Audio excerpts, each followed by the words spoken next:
talking back to like pregnancy and, it can really weaken your pelvic floor. So if like, a mom doesn't address these kind of issues or kind of work on strengthening that pelvic floor, what can kind of come from it over time? Right. So, just during pregnancy itself, our body changes so much. Your ligaments are softening so that your pelvis can expand. Your abdominal wall is lengthening so that it can accommodate a growing baby. So, just pregnancy itself, if we were just to kind of sit back and let it happen, your body's going to go through some changes.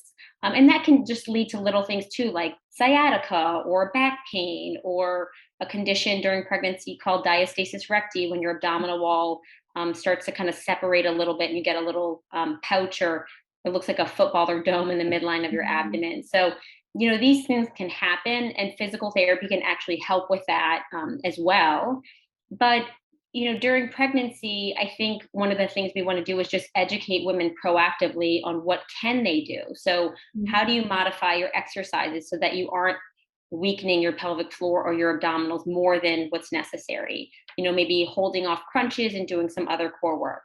How do you manage constipation, which is super common during pregnancy? So you're not straining and getting hemorrhoids or fissures. So, and weakening your pelvic floor. So what can we do to teach you how to poop optimally? If you start leaking during pregnancy, should you just deal with it, or should you start strengthening? Because leakage, if it happens during pregnancy, it's likely to persist afterwards.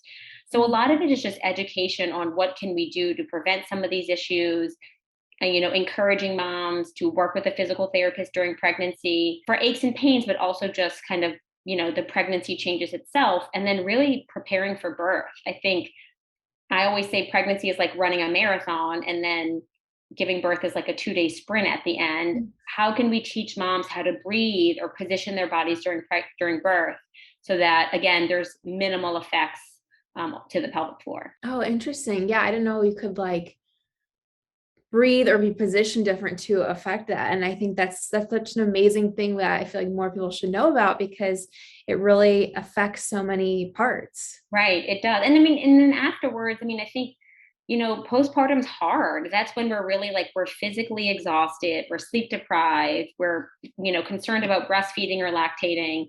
And then we have another human life to take care of. So I Mhm. think if we can really set moms up to feel empowered and educated going into birth, the research clearly shows that's what gives moms more birth satisfaction. It's not, did they have a C-section? Did they have a vaginal birth? It's really them feeling empowered in the birth process.